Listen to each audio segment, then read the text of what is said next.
The weary traveler draws close to the end of the path.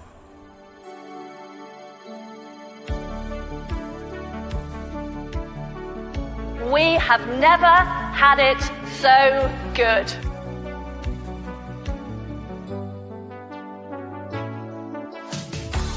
All of this just works. We are selling tea to China. You did not have to redeem this, ma'am! Out with them, forget about them. Your broadcast is very biased. You've written a lot of ridiculous articles, so I would encourage you to be more journalistic and have more integrity. Socialism is when the government does stuff.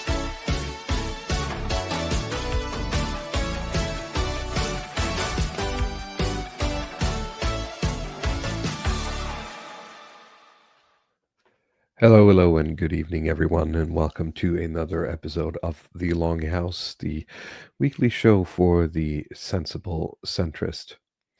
This episode is called the Longhoused Edition. My wife is away at her company's annual Christmas party, which I will be next week, probably, which means that, of course, I'm the one taking care of baby Walrus. For the evening. So if something happens, I might have to duck out of the stream for a few minutes, or we might have to end the stream a little bit early. And that's just the way it's going to have to be. The alternative was no Longhouse. So that's what you get. Yes, the most appropriate format for this show. We're basically waiting for the wives. Have to be tiptoe around so the baby doesn't cry, so we can sneak into the closet to do the podcast for 30 minutes, hopefully. It's usually not a problem these days. She sleeps through it. I don't think she even hears me at this point. But of course, we are in the same, on the same floor. So there's always a chance. But with that in mind, we have a bit of a more concise, I guess, program today. We might not do the wheel. No, we got structured programming for structured men with personal lives. That's not to say there won't be slop. So, do you want to do the Twitter location feature first? Yeah, I think that's the funniest one. That is sort of the headliner, right? So we'll just lead with that. For those of you who don't frequent Zitter, as it's called these days, or X, the Bane of Indians, Nikita Beer, some months ago made a post saying that, whenever we go through a lot of ban waves and like bot detection schemes on the platform, you'd be surprised how much of this is like American and European politics accounts that are actually just, some guy in Africa or Russia or Pakistan or something, right? And this, of course, caused a bit of a ruckus, which then led to X starting work on an actual location feature, meaning that if I'm looking at a guy on Twitter, I can press his profile and get an account location essentially based on.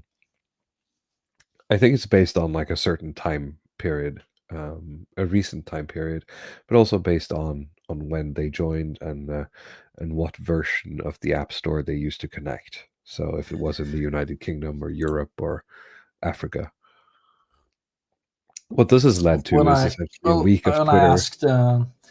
When I asked Rock about it, it said it was using IP addresses. I don't know if it's always going to give the correct answer, but this is always confusing, of course, when you're dealing with online traffic, is that you're getting some metadata from the users requesting from the servers, but you can never really tell. You could be getting mixed signals. You can be getting an IP from one place and a time zone from another, and so on. So it's not an exact science to figure out where they're located. Exactly, yeah. And there's also, false positives as well, in the sense that someone like we featured a lot, like Drukba Kunli, right, who has for months, been reporting on travels, is flagged as South American. Now he might be South American for all I know, but his latest travel log was from South America, right? So that might mean that he's South American, or it just means that that's when he was pinged, right? Yeah, it seems to be just using like, okay, what's the latest IP address you're posting from, and I would think they take it over a certain period of time. Like if I hopped on a plane to the United Kingdom and started tweeting from there for like 2 days, do you think they would change it? it does seem like it, because I've monitored a few accounts, and it has one day it's one place, and then the next day it's another. Oh, yeah. So it could be that, or say if they're using a VPN, as is known. I mean, you can do that to sort of trick the algo, or that they might place like an exclamation point or something next to it, but you never know. Essentially, there's many They can usually detect if you're using a VPN, but they can't really detect where you're using a VPN from, right? So, No. Which is sort of the point, right? So I'm just going to read a bit here to get some more context, and I guess we'll do some more commentary after that. How X's new location feature has exposed big US politics accounts. Dozens of high engagement accounts on X have been accused of misleading users following the rollout of a new transparency feature that shows user locations. Users on the social network seized on examples of pro-Trump accounts that posted about US politics, but which turned out to be based outside the US. There were also anti-Trump accounts with misleading locations too. Posts from some of the accounts have attracted millions of impressions, views, likes, reposts, and replies, which can result in payment from X. BBC Verify is not able to independently confirm the information X provides about each account. We had some discussion about this, and I think both of us had like the feeling that, okay, it's not going to be like Captive Dreamer is actually an Indian, right? Although maybe he is, right? But I think you would see a lot of like, pro MAGA 2024 medium-sized accounts. I'm saying pro MAGA, like some guy who's just named pro Trump 24 or something, who somehow has like 60,000 followers or something, right? Yeah, Will be like MAGA an Indian man. King, MAGA Trump universe or something like that. Just He has some generic. random bullshit essentially that attracts like a decent sized following, right? But it's not like the big names. No, And that seems to be the case. yeah, exactly. There's no sort of big reveals necessarily in terms of people that are in the political sphere. On, oh wow, you didn't know this guy was Indian or whatever. It is like these, like you said, 10K, 100K plus accounts, who, yeah, like the standard profile is like a MAGA account who just reposts Trump stuff, and so, but of course there's always the feeling, at least for me, the sort of feeling of like, well, I have like a general idea that there was a lot of this stuff going on, but I wasn't imaginative enough in terms of like where are they coming from, because there was a lot of different locations, high variety in terms of like which places in Asia and Africa and so on that they were from. Like that, I had certain locations, like you meant, like Pakistan would be one, Russia would be one,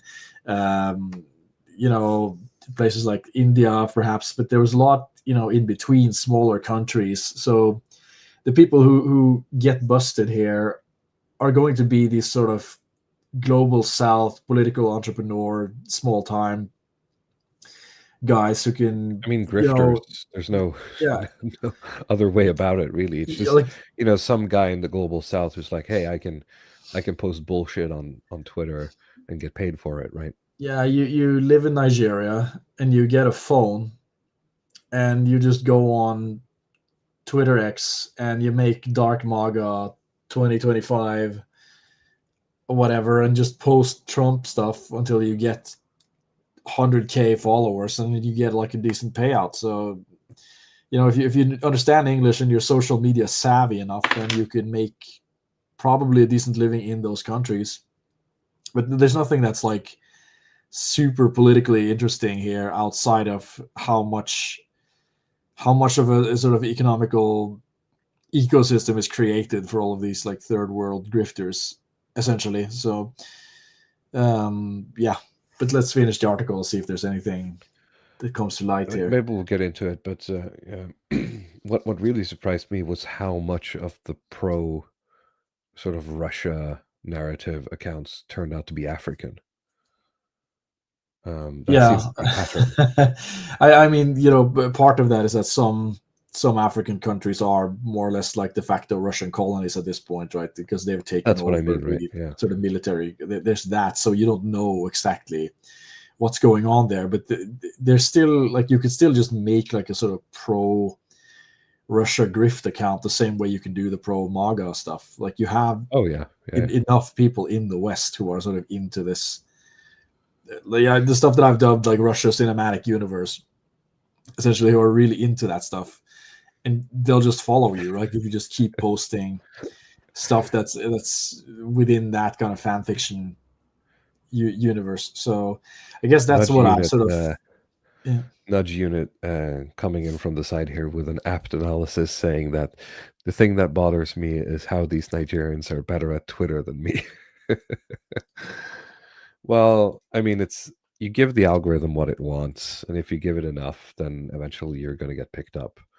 When it comes to like posting MAGA memes or stuff like that, it's just about perseverance, right? Yeah, and you don't know what exactly they're doing, if they're using networks of people, if they know each other, boost each other's accounts, right, and so on. So it's not easy. But the thing is that a lot of them, when they get busted by like accounts saying that, okay, I know you're from South Africa or whatever, they don't even do anything. Like they might block you or something. But I'd imagine like, okay, they got busted, so maybe they'll use a VPN or something to just pretend that they're from the US, but they seem to not even care that much. So it's like the sort of Nigerian prince scam thing. It's like it's like the stupidity is the point. If you make it too clever, then you just like you don't want those people who are going to ask questions. You just want to feed people like political social media slop, just like a scam, and make sure that you're getting like sufficiently dumb people to follow that. If you're trying to aim for this sort of middle intelligence, high intelligence, communities, then it's just going to be like, it's not going to work for you. So it goes back to what I said in the previous stream, is that you should just, the logic of like conservative right-wing spaces is just dumbing down as much as possible. If you want to reach, you have to dumb down. Like trying to aim for these sort of educated people, it's a failing strategy. I feel like this, at least that part of my belief system was confirmed by this stuff. But there were certain other things I had to rethink after seeing all of these accounts and where they're from. Well, I think I think the only thing we can do is be flexible, right? That should be the marker here.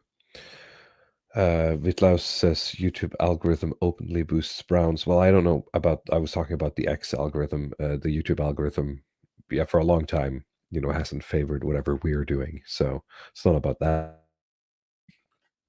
I was specifically talking about X algorithm.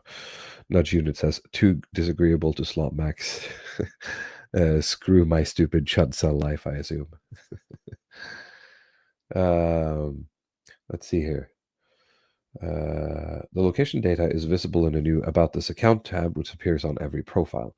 It also contains a warning that location data may be affected by recent travel, temporary relocation, and the use of virtual private networks. However, according to head of product Nikita Beer, the information is 99% accurate. On Saturday, Trump shared on Truth Social a screenshot of a post from an X account called Trump_Army_, celebrating a Supreme Court ruling that says it will allow the president to deport criminals to El Salvador. This account has gathered more than 500,000 followers, including a senior Republican senator. But X's data has revealed that the account is based in India and the username changed 4 times since March 2022, the last of which was July 2022. The account profile has now been changed to an Indian who loves America, President Trump and Musk. That's really funny. Another account called Ivanka News _, which describes itself as a fan account of Trump's daughter, has gathered more than 1 million followers and has previously posted about voting for the president last year. However, the account is based in Nigeria and its username has changed 11 times since 2010, according to X. After its location was revealed, the account posted that some of us living outside the USA genuinely support President Trump's movement. Some of the crash outs, as the kids call it, from this has been the funniest part. Like people just going, like flipping tables, saying that this has ruined Twitter. That's really been funny. X now appears to have suspended Ivanka News, but the reason is unclear. BBC Verify has also found examples of accounts sharing anti-Trump posts, which are actually based outside of the US, according to X's new feature. One account, with 52,000 followers, claimed to be a proud Democrat and a professional MAGA hunter. The user appears to have deleted their profile after it was revealed that they were based in Kenya. BBC Verify has also seen a number of accounts claiming to be from Scotland and almost exclusively posting in favor of Scottish independence. However, according to X's location data, these accounts appear to be accessing X from the Android app in Iran. The location tabs say they are based in the Netherlands, but X has added a warning sign to indicate that the accounts may be using a VPN. So, how are they able to say that it's Iran, but also VPN? Maybe it was like a temporary thing. Oh, it's because Netherlands, but it's connected via the Iran Android app. That's why. BBC Verify has attempted to contact these accounts, but received no response. So specifically, this one, is this like a psyop going on from Iran to Scotland, specifically? Ewan McGregor. Okay, isn't that like an actor? Yeah, that's the guy who played in Star Wars. Obi-Wan Kenobi or something. I think. Yeah. Don't kill me if it's wrong. I may be mixing the names up, but he doesn't look like that. I think it is. I mean, it sounds like a very Scottish name. So I mean, I can think. Yeah, who Ewan McGregor. Yeah, he was just like, okay, first name I come up with, like, yeah, I watched Phantom Menace. Ewan McGregor. That's it's either that or someone from Train Spotting you could use, but most of these accounts have held blue ticks. This means that they subscribe to X's premium features and could potentially earn money from their posts depending on their engagement rates. Well, I think like Nudge Unit talked about, like they're better at Twitter. I think being good at Twitter is like paying for premium. To a certain extent, like, yeah. There's very few accounts I see like actually getting those breakthroughs unless they pay for that premium stuff. You really want to reach like these the dumb clients, then you need a premium accounts, or otherwise you just get throttled at a certain level. Yeah. X users need to satisfy several criteria, blah, blah, blah. Alexios Mantralis from Cornell Tech says blue tick accounts are exacerbating problems already on the platform. Quote, the blue ticks on these accounts tell us one thing we already knew. X's pay-for-play badging is just a revenue generator, not a serious verification effort. However, he adds that like other features like community notes allow contributors to append a context to viral posts. It shows that the platform is taking transparency seriously. Yeah, the community notes very often now is just like, this user is from India. of a lot of stuff. Researchers say there are often mixed motivations why an account may not be transparent about its location. Quote, there are accounts that are run by troll farms, there are accounts that are run by nation states, and then there are accounts that are just trying to make a buck by pretending to be American. Mansarlis agrees that money is often a factor. quote, "There's always some money to be made from fanning America's culture wars on social media. That said, organized state actors and political parties have been shown to leverage sock puppet accounts over and over again. So it's probably a bit of both." Despite this new feature, Professor Linville believes some users will find a workaround. Bad actors will likely quickly adapt. They can round it by VPN. They'll adapt the way they're creating accounts, or it appears that they created their account in the West. Yeah, so it's going to be a bit of an arms race between, X's staff and these people. Yeah, but at least now they seem to be making some kind of an effort to shine a light on this stuff, because this has been a problem for a very long time. I've talked about it for a long time. Other people have talked about it for a long time, and I've wondered how much of the reason, like the way X functions, that it's like an incubator for this sort of foreign influence stuff, was intentional or not. Because now they seem to be intentionally undoing a lot of those things, like giving more transparency on accounts, which it's that whole thing where, like, it's where it's hard to understand, let's be generous and say what kind of intelligence Elon Musk, possesses, because you might see some takes from him that you think are smart, but then you see other takes which is like, oh yeah, I'm just going to make Twitter like an open platform where anyone can do whatever, and it's going to be like 4chan, and it's going to be great because something libertarianism, right? Yeah, it's like, no, you have to moderate online spaces, otherwise this happens, right? Yeah, exactly. But the thing is, I assume that he's quite aware of money, right? That's the one thing that he seems to be aware of. He doesn't talk that much about it, or his own like money strategy, but he seems to, at least the way that he's navigating all these sort of salary deals and lawsuits, he's quite aware of his own pocketbook.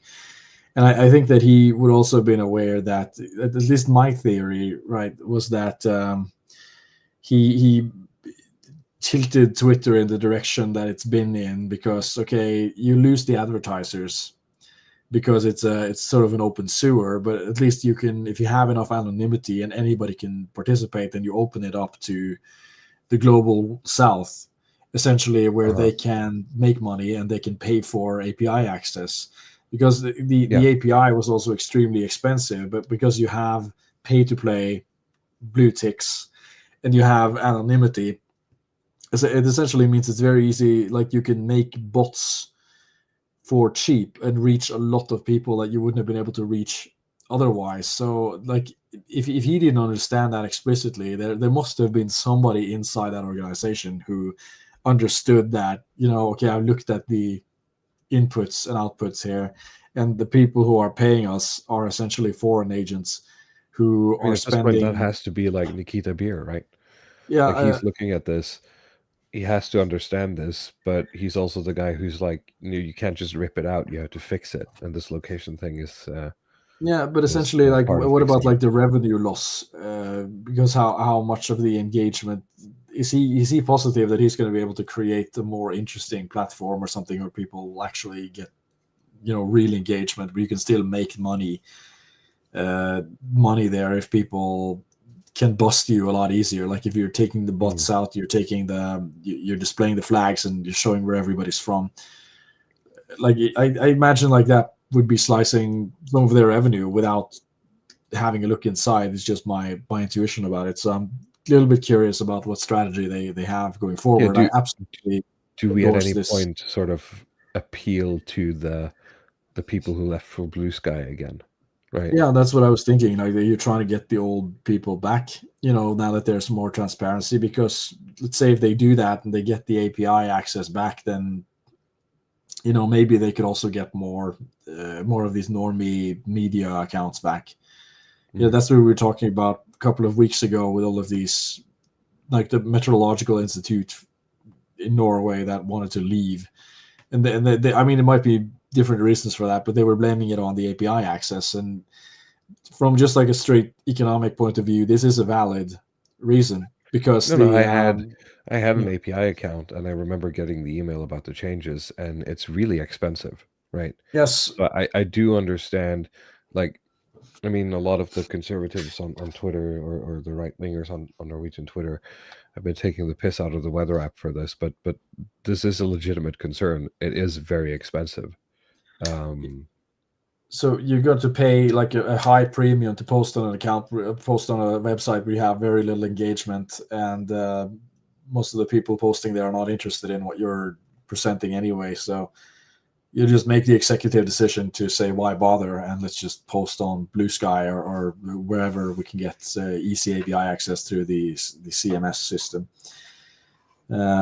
So that's why I'm curious if they're going to try to bring people back in again, which is sort of like you imagine that because their reputation has been so bad, then they can never do that. But in my experience, people are surprisingly forgiving when it comes to American big tech stuff. They forget quite easily, and they're willing to come back if they're given a reason to. Yeah, well, I guess time will tell. But this is, it's a good change for the platform. It's great. And we'll see how long it'll last, I guess. Do we want to talk about? Yeah, let's keep the war going a little bit, because I saw a couple of posts this week about sort of like, Europe versus America. This is something you always see, is that you'll see someone. It comes from both sides, which is like, tech bros or crypto bros or something like that will be posting about how like Europe is like the worst place ever to do business, and then Europeans will have to defend themselves, and the other way around, and round and round it goes. So we'll take a peek at what's been going on this week. So this guy, John Lefebvre, I'm not sure who he actually is, to be honest, but he's the best. He's an author of the New York Times best-selling book Straight to Hell. So I don't know. I've never heard of him. But he says, why is it that vacationing in Europe is so amazing, and yet the largest company in Europe is 10% the size of NVIDIA? And of course, great rage bait post, I guess. A lot of people, got on that one. And one guy made a funny reply, I feel. Some guy calling himself Gandalf said, breaking American wonders why Europe is beautiful despite not being entirely owned by one Silicon Valley megacorp. Again, channeling the same sort of postmodern silliness that someone like Drukpa Conley is. Economists were stunned today when an American tourist demanded to know how Europe can offer world-class vacations, even though its largest company is only a fraction of the size of NVIDIA. Experts explain that Europe's ancient cities, rich culture, and functioning healthcare system appear to have to operate on a bizarre, mysterious principle known as, quote, not everything has to be $1 trillion monopoly. Researchers also noted that European beaches, museums, and food continue to attract millions of visitors every year, despite the continent's shocking failure to launch a graphics card company that can melt a data center. When asked for comment, one European replied, quote, our buildings have stood for 1,000 years. NVIDIA has existed for about 5 minutes. Relax. I thought that was a funny one. But there was another one from one guy named, let's see here, Fraser, who posted this map and said, avoid building startups here. Cultural aversion to ambition, insane regulation, talent shortage, out of control taxes. The next generation will build their companies elsewhere. And some guy named Pete, who, thanks to the new feature of Twitter, we can check, seems to be an actual European, which is nice. Yeah, by the way, this is something I hate. These guys are, okay, here's my location, and then it just says Europe. Yeah, you can do Come on. but it's gonna say Europe or like Europe non-EU. So if this guy's like some Eastern European, it's not gonna say Europe. No, but I just still think it's really like unspecific. If But Turkey joins yeah. the EU, what's Twitter gonna do? Is it gonna say Europe? Yeah, no, exactly. But some people you get, like, not everybody in Europe gets Europe there. I mean, most of them seem to get, the actual country they're posting from. So I don't know where you have to be Well, in your to get settings, there. you Yeah. could choose whether to display the country or the region. Okay. Yeah. Okay. Maybe I was just retarded there. I didn't think about that. So this guy's Europe it is.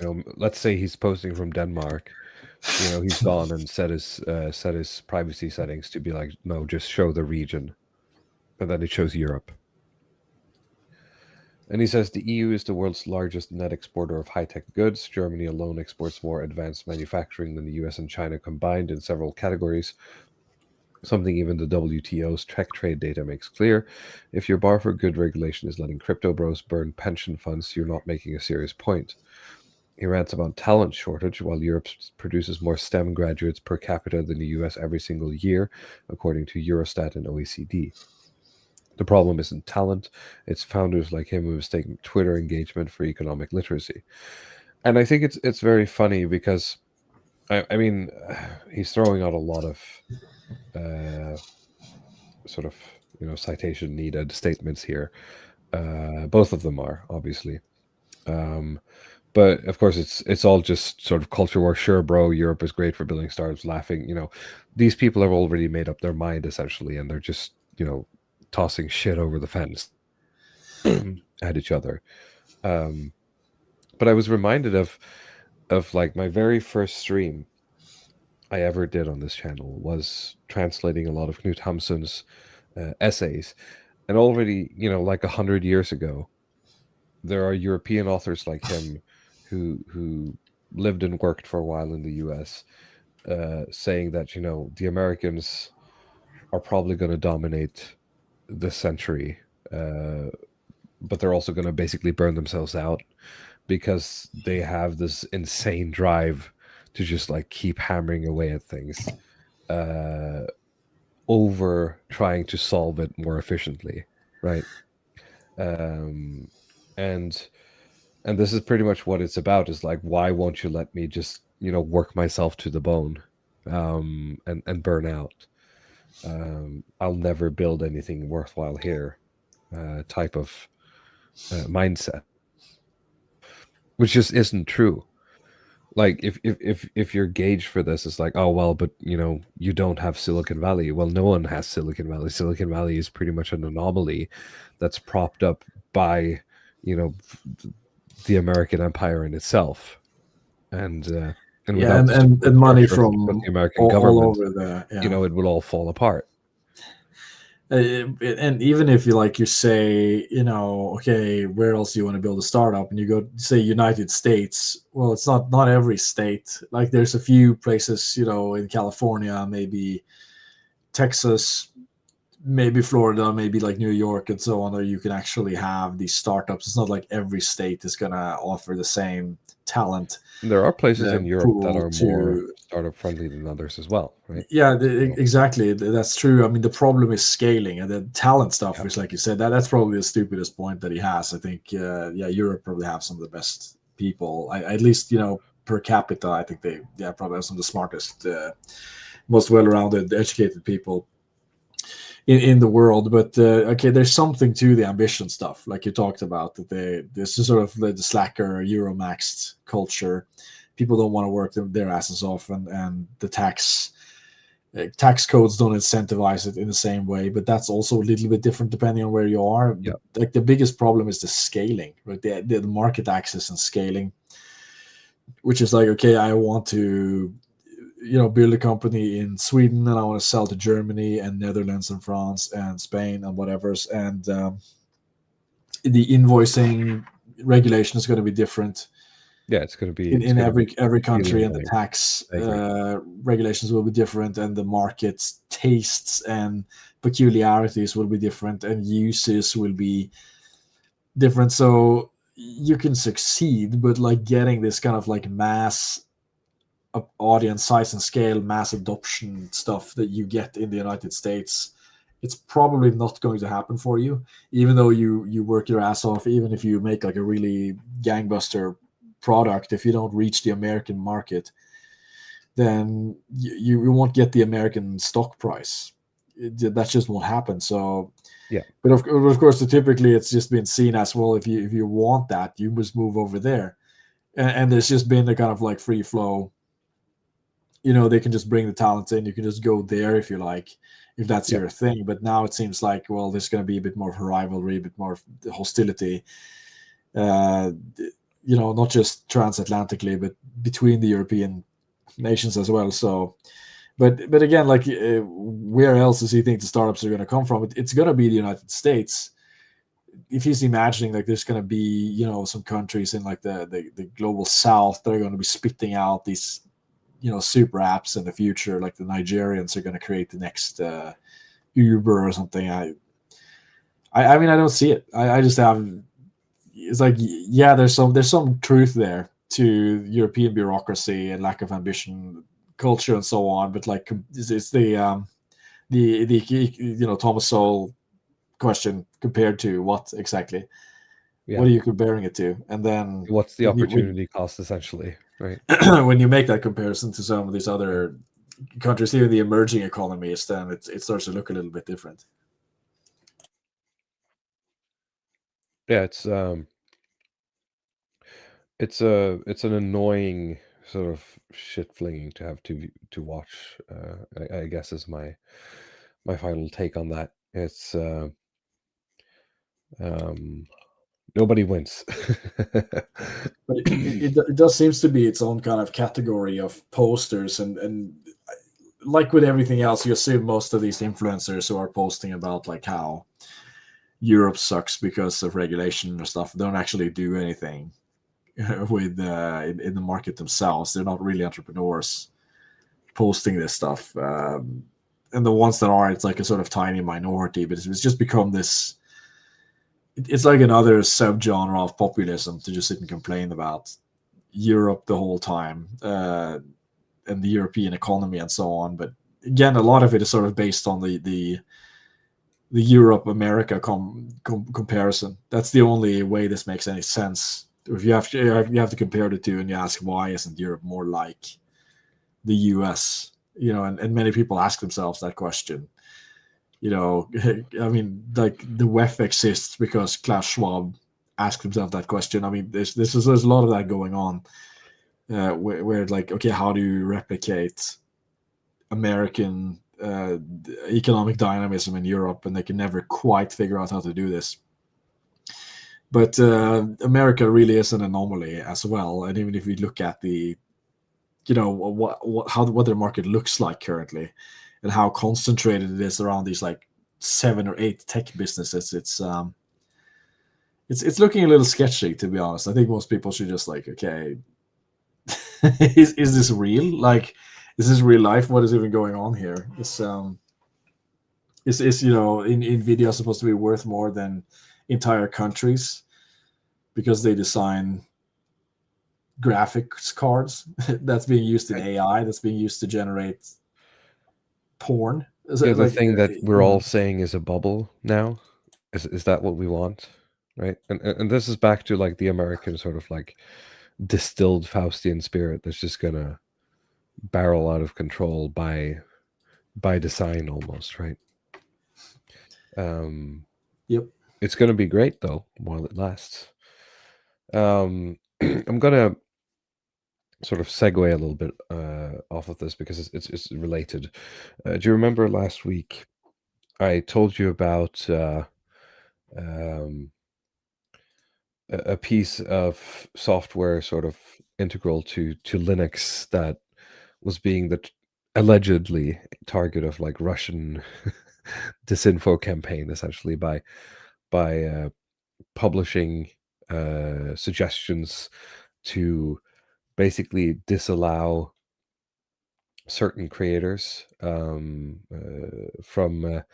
either their software being run or even specifically their computer being allowed to boot.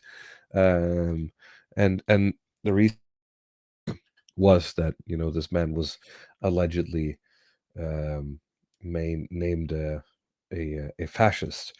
This was David Heinemeier Hansen, which is I believe he's Danish. And he posted actually a couple of hours ago. So you wanted some, what did he say?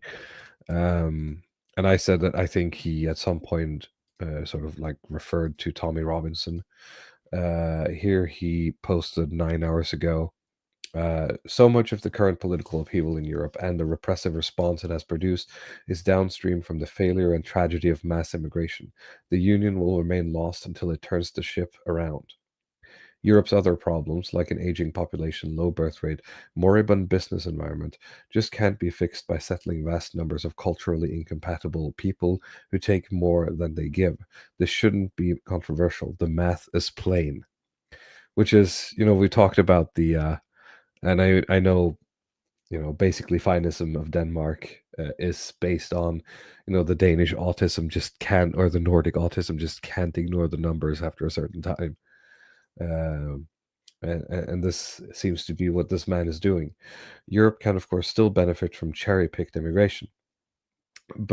So this is the thing where, when I talk to people in real life who I know are right-wing, I will tell them that, like, I'm against, unfettered immigration. And then they're like, yeah, but what about, like, an architect or something? I'm like, yeah, it's fine. We can do cherry-picked immigration. It's okay. You're allowed to do both. We can build systems. It always sort of boggles the mind. But it would do well to start by luring back its own emigrants to America and elsewhere. They have much of the ambition, capital, and skills needed to revive Europe. Much easier to reintegrate too. That's why I wanted to bring this up, because it's almost like an alternate response to this argument happening, that we could maybe bring them back, is what he's saying. The further browning of America with the remigration, the other remigration,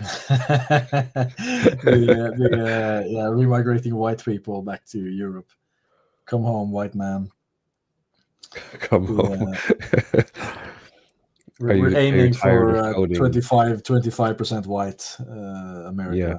When they if you're tired of coding JavaScript in San Francisco, you can come back to Denmark and write C# code or something.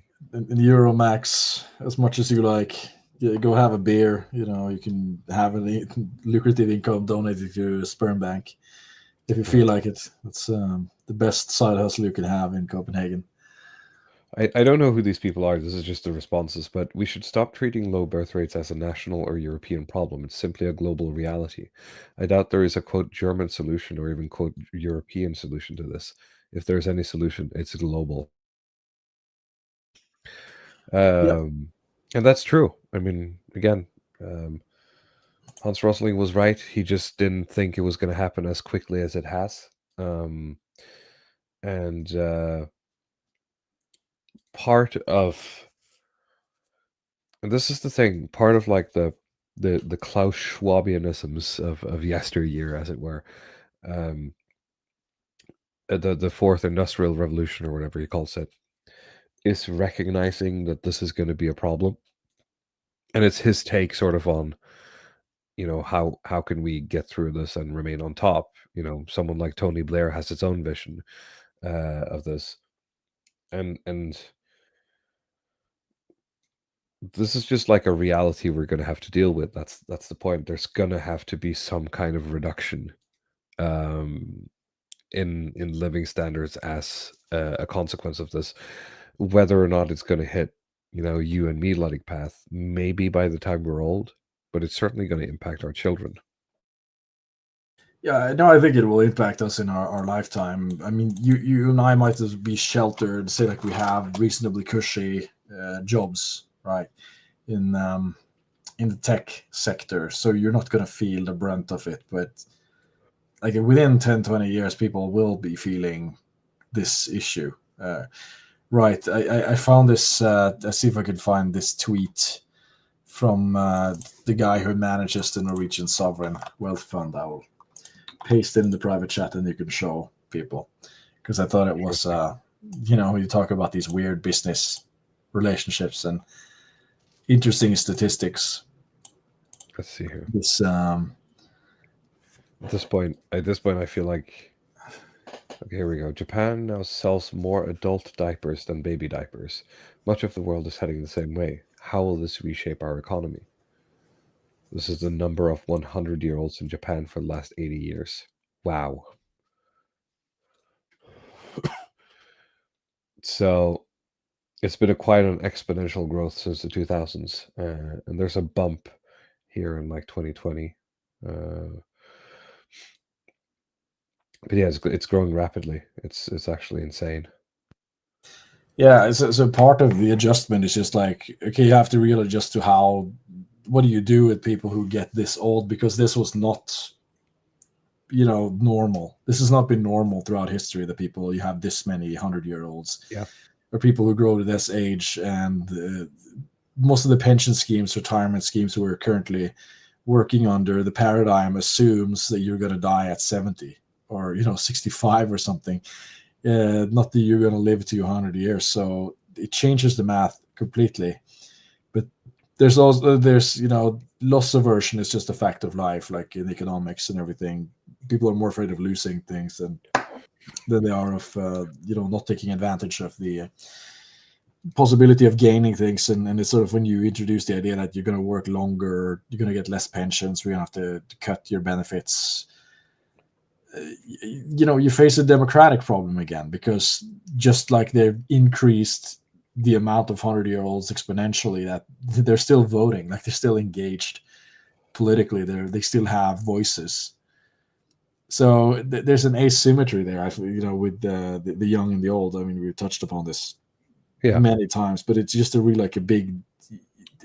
like a demographic problem that becomes a democratic problem, essentially. And yeah, exactly. People have been talking about boomer populism. I've seen on Twitter, right? There are people in Florida that are calling for property tax abolishment. I don't know if you've been following that. I've heard some noise about it. That's all. But Florida is like a geriatric state, essentially. It's become. I think that's part of the reason why it's become so conservative or Republican.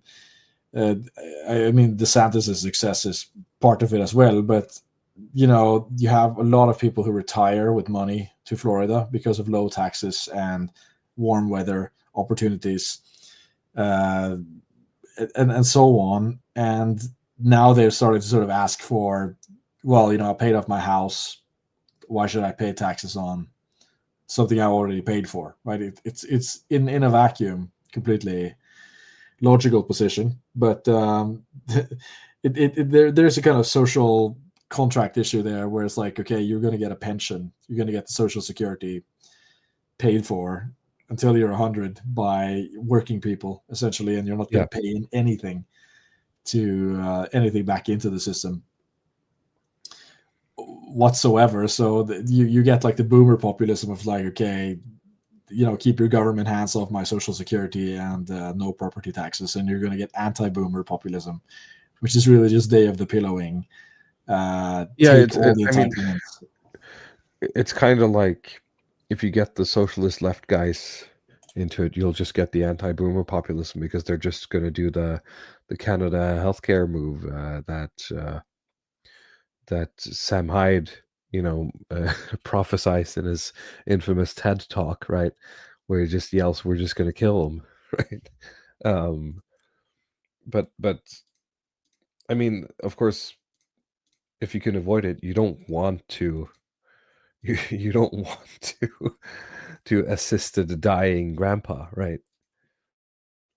But it also requires grandpa to realize that there's going to be a generation or two after him. Yeah, they just have not adopted the new map, essentially, to see what's going on in the world. I think they still, which is typical when you get old, is that you can't really adapt to the new world. You still live in the old world, and it's just kind of them and their pensions, so they don't really understand what's going on, and most people don't, honestly. Like with this demographic stuff, they misdiagnose it, just like they do with the pension stuff and all these other things. So it is a kind of question of demographic literacy, which most people don't have because it's a entirely new concept. But in the end, there has to be some kind of reform, and it won't be popular. So exactly how it shakes out, I have no idea. Yeah. Yeah, we sound like a broken record because I feel like every time we talk about anything, it's like birth rates, and then it's like, oh, boomers, and all roads lead to Rome in a way. It's such a cornerstone of the Yeah, I've talked about it problem. like almost every podcast. But yeah, like you said, every road leads back to boomers. But it is a holistic view, isn't it? I mean, I wish Certainly. we could have served up some more sloppy populist takes on this issue and say that if you like deport Somalians or something, then that solves it. But I'm afraid it solves some problems, but not this one. It's not enough. I mean, it's going to solve some of it, but it's not enough. You have to approach it from more than one angle, unfortunately. Um, all I have left essentially is a bit of slop. Actually, you know what? This is the least one. Um, I'm not sure if you've been following, the peace talks in Ukraine, as it were. Let me see Oh if I yeah, a bit, but my enthusiasm of the stuff is just because of the erratic nature of kind of Trump and understandable. how he deals with it. It's almost a little bit tiring to sit and follow it because it's sort of, well, it goes this way, it goes up, and it goes down, it goes back again, and it's another peace offer, and then there's more tariffs, and then there's escalation, Yeah, okay, suddenly we're let's back let's to skip that. We're on a roll. We're talking about, you know, uh, birth rates, etc. So let's just go with this one. Now I want to be a bit careful here because I did some digging, and this woman who's sort of like being interviewed here is basically doing it to. Do you remember when we covered, the trad wife stuff, the public debate stuff going on? And one of the women had like a network thing you could pay to be a part of. This woman seems to be basically doing the same thing. So this might be entirely a grift, but it could be at least a nice sort of thing to keep riffing on the same same points here. And so we can just go here. She says that our first 3 years are critical and to form emotional connections. The kids' needs and wants more time with us, the parents, without the stress that we adults encounter in everyday life. So this is about them basically, deciding that she was going to be a stay-at-home mom. They, which is not entirely true. She works a couple of times a week, I think. But I think for a period she was purely a stay-at-home mom. Let's see here. Researchers have examined how parents in Norway are approaching children's feelings, balance the everyday stresses, and handles pressures in everyday life. Parents in Norway want to do the best for their children, and if there's something that is if there's some part of them that is vulnerable, it's part of you that is vulnerable, you try to compensate. What he's saying there essentially is that you're basically burning the candle in both ends, I guess, would be the English translation. Parents with weaker finances are often closer to their children emotionally than parents with higher income, which there's two ways of reading this. I think it's like, yes, that makes sense, but it makes sense on more levels than the one you think, because you'd be like, oh yeah, because they're poor, they're more at home, right? Parents who are rich are usually more busy, but there's a reading here that says that that's more aristocratic, essentially. You know, you could make Yeah. this capital T tradition based reading saying that, yeah, the nanny raises your son. That's giga based, right? Yeah, I think many people have made that commentary that you have a lot of the what passes for trad family content is just kind of 90s feminism. That's the I think I have that from Academic Agent who yeah, was quoting him. But it is the point there is like, yeah, I got to be home with the kids and spend time with them, and this is very trad or whatever. But is it?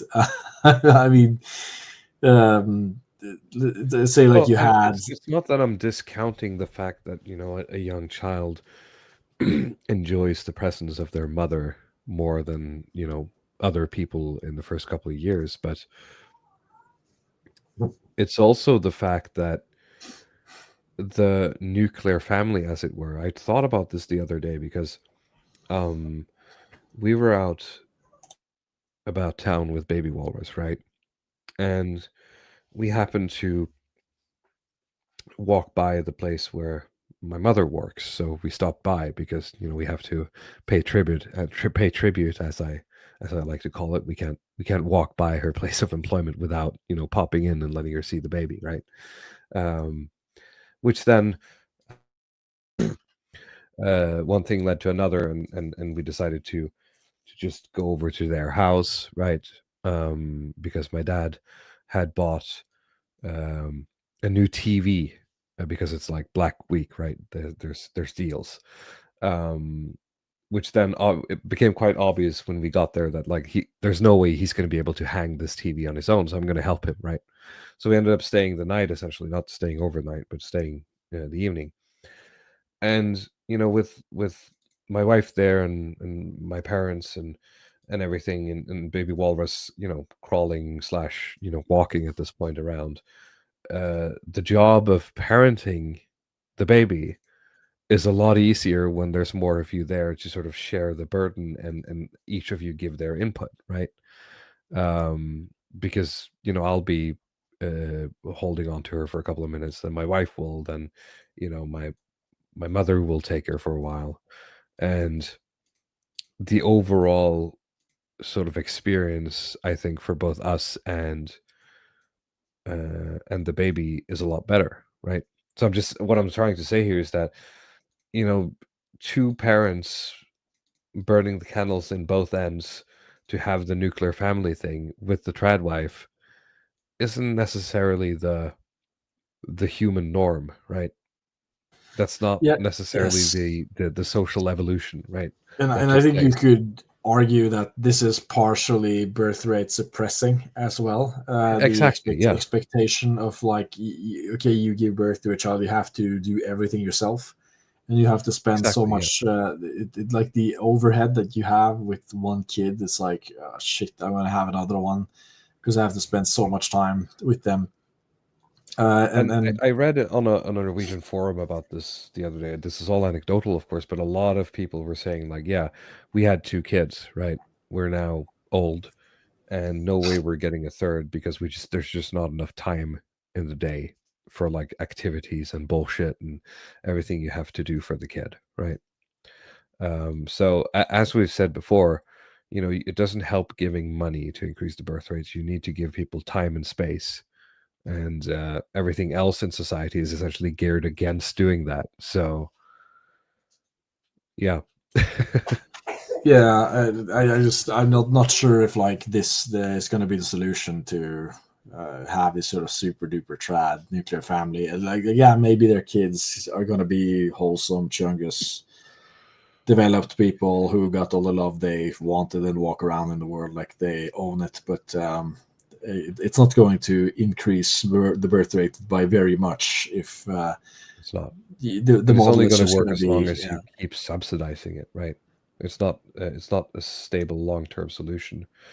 Um, and what you'll also see is that there are some noise. I remember watching uh, Poe the Person, Poe's Law. I forget what she goes by these days, talk about like car seats in regards to this, and she was referring to an economist, I believe, or some kind of researcher. I'm not sure if he's an economist. That might be wrong. A statistician, maybe, talking about how there is some research showing that your input as a parent on your kids is actually very low. Like the nature part is a lot bigger than the nurture, and by the time they're 25, you've maybe impacted them like 15%, right, of their personality is your doing. So basically saying like you're spending too much time on your kids was his his thesis. Have more babies and spend less time on each of them, which is easy for him to say, but that's sort of the idea there, that actually if you just give people more time and space to have more kids without having to do the follow-up, that might actually just solve the birth rate problem. Yeah, at least trying to. This is a culture issue, right? I mean, there's things you can do for infrastructure and try to make this more doable, but there is some just this cultural expectation of helicopter parenting, spending a lot of time with your kid, meeting their every need emotionally. And I'm not advocating for neglecting the kid necessarily, but like trying to figure out what's like the acceptable minimum for a kid, and thinking that they don't have to have the idea that you have like a nuclear family, mother and father, and you just spoil the kids with your middle class income.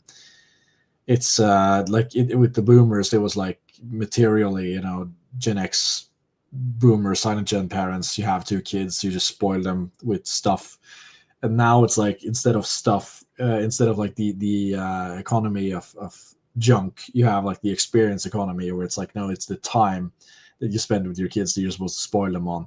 You see the parallel here, like when you went from the stuff economy to the experience economy, and then the parents also, instead of like spoiling their kids with buying them all these toys and all these clothes, you have to spend all the time with them instead.